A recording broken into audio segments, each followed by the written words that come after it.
years ago now, a farmer owned the land above us here, and one day he lost 3 of his pigs. Now pigs at that time were a hot commodity, so of course he wanted them back.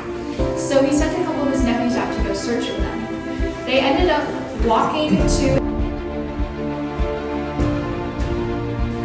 and when the nephews were standing up there, they could hear pigs squealing down in here. So they ran on back home and they grabbed some ropes and lanterns, came down in that sinkhole and found that the pigs had slid about 15 feet down to around where the bottom of our next staircase is going to be.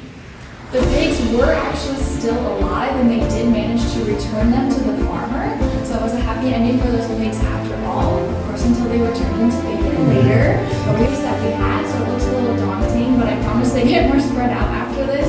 I do just like to remind you guys here again to use those handrails for me, just to make sure we do stay on our feet while we lay down and we don't slide into our handrails. You guys can get able to know.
They're I like this one better because it's longer.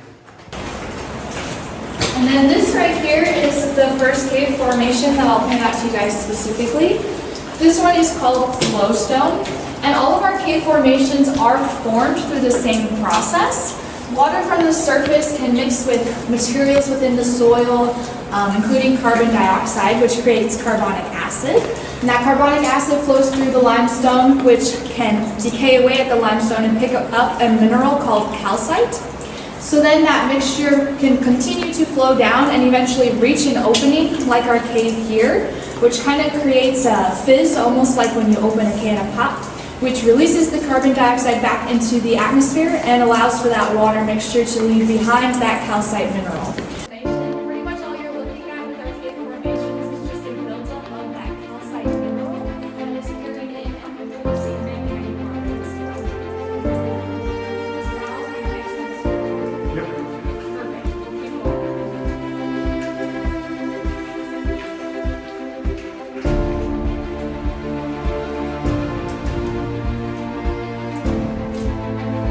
Called gastropods. The closest relative today is the snail. And again, these would have lived about 450 million years ago when this was all underwater. So, long while.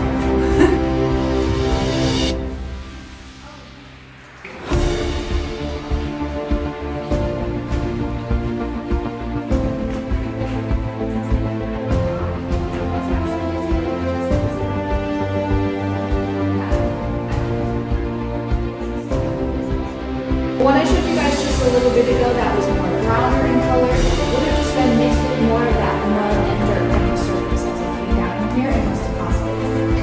Behind you guys, and up above your heads,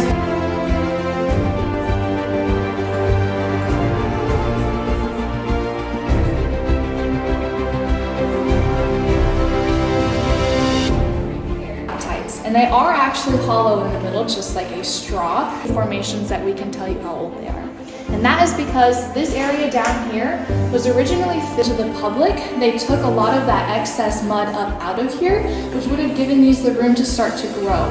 So these soda straw stalactites are right around 90 years old. And in that time, they have only grown about 1/4 of an inch. So these take a really, really long time to grow very large at all. Yeah, the unique shape of this area actually does allow it to give off a little bit of an echo. We call it our echo chamber. It usually works well with a lower tone that me as a female is not going to hit for you, but I can show you. I was wondering if you could do that. Wow. You guys Wow. Yes. So there's a very specific lower tone in here that gives off that echo. For the ladies, if you would like to test it out, you can also give yourself a solid thunk to the sternum area. And that will also give off that echo. So yeah, as we wander through here, test out whatever you would like. It's pretty neat. It's kind of scary.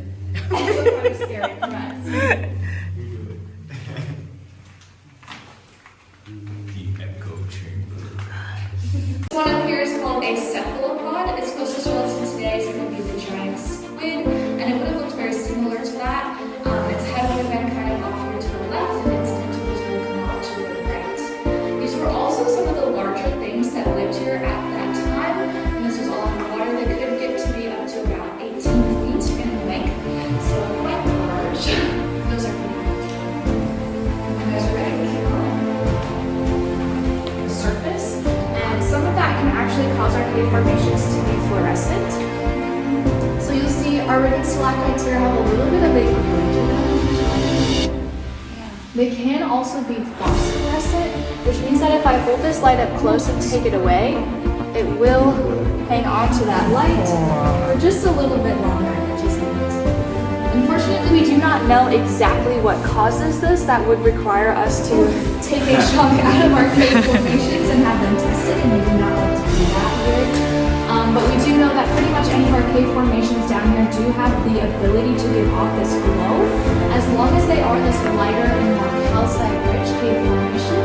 If you can see our ribbon stalactites here are that lighter color, that is what will allow them to really give off that light. Just it's hard to see, but these do go all the way up to the cave ceiling as well. They're pretty big and pretty cool. And when ribbon stalactites get big like these ones here, they are also sometimes called cave bacon. Looks a little bit like bacon. And there is a theory that that's what happened to those poor pigs who fell down here. I'm kidding. Those some tour guides will tell you that you can find their stalagmites. Now, most of what you guys have been seeing have been stalactites, meaning that they will grow closer to our ceiling down, and stalagmites are found closer to our floor and will grow up. We do not have many stalagmites in our cave, and that's because that water was flowing down in here for so long to carve out all these passageways cave floor. So these guys look kind of small, but they're actually pretty cool and unique for our cave. You can only find just a few more of them down in here.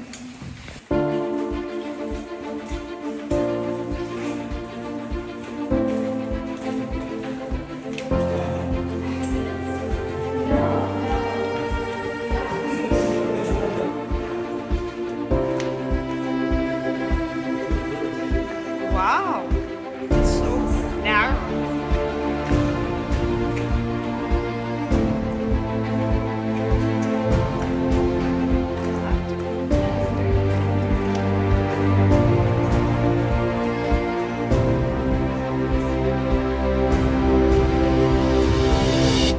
That's our elephant's head. We are. And then this is also where our concentration is.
It's good.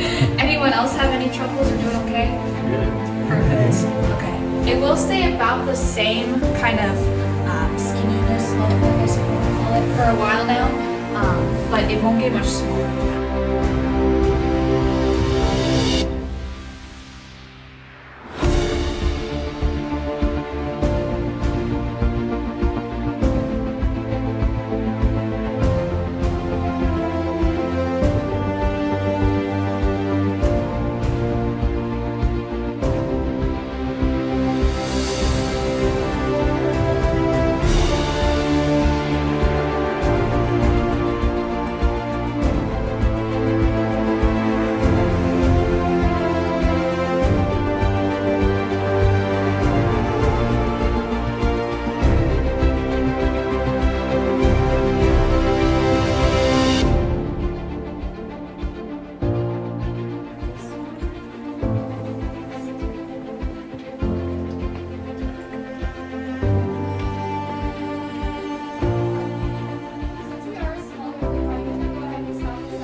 It's like a triangle. It's children. Yeah, after that second little Yeah. you can still find quite a few more.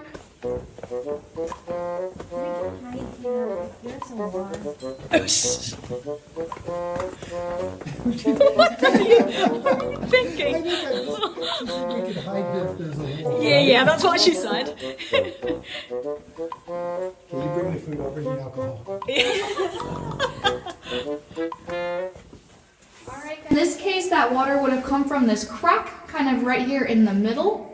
And when those two sources of water met, they would have mixed and swirled like a whirlpool, which is how we get this kind of half dome-shaped dent carved out of our wall right in here. You guys will see another slightly larger whirlpool formation in just a little bit further, again on your left-hand side. So when you guys are ready, we'll keep walking a little further. Here's the Thank you.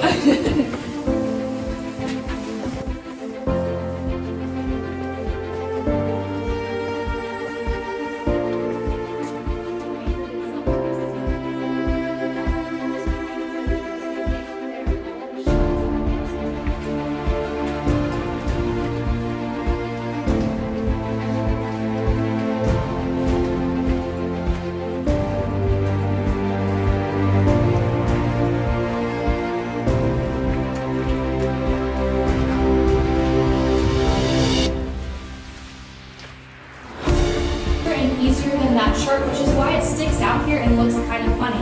You can find chert in this area above ground as well, and Native Americans around here would often use yeah, just these chunks sticking out are that chert, yeah. I'm just teasing you.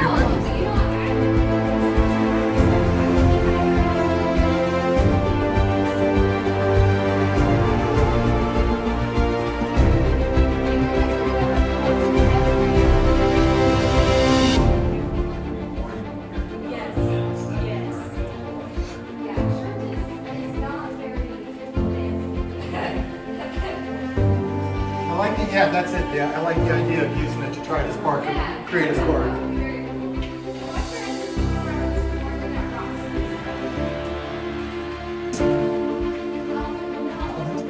Yeah. Oh, wow.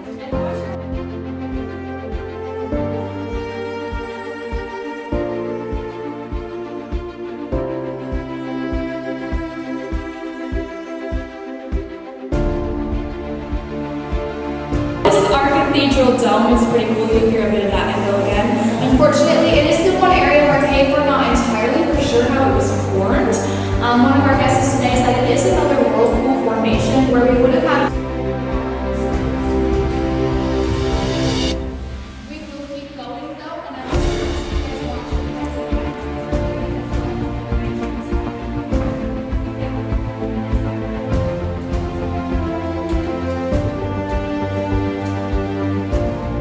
and you can find in this room here.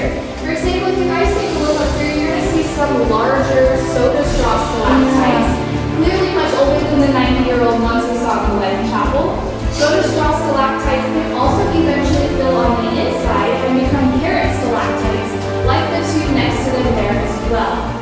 We do also have some much larger drapery stalactites up over this way.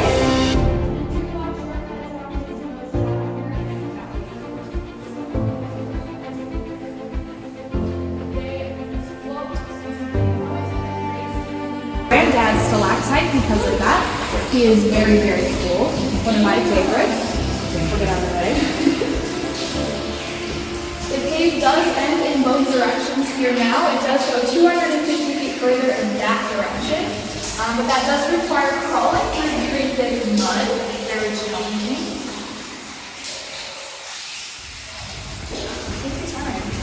And when you guys get down in here, if you take a look off to the right hand going through our cave, from here, it exits the cave system, flows underground for another 1.5 miles before it does actually pop back out above the surface as what's called the Hawkeye Spring.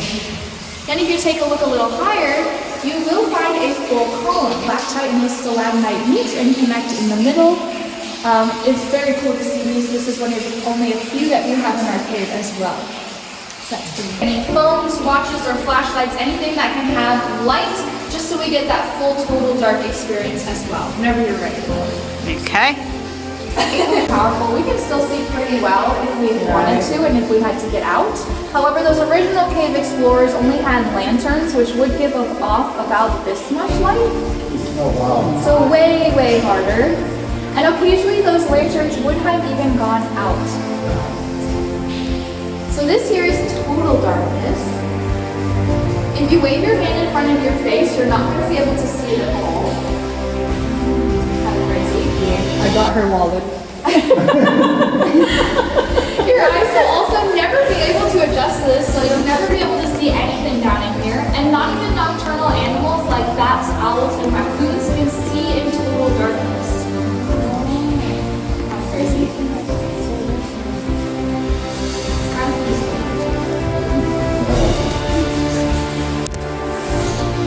But it did look like some of you guys might be just a little worried about the dark, so if you would like the lights back on, you can go ahead and raise your hand for me.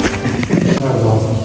Good. I'm glad. That is the end of our tour today as well. I do hope you all had a wonderful time. I am going to have you guys actually lead the way back out, and I will take the back of the line just to make sure everyone in the group makes it out safely, and I'll shut off any lights behind us. But if you do run into any... No. Yeah, do use those handrails again and watch your heads and enjoy your... Sorry, Debbie, I don't want to. This way.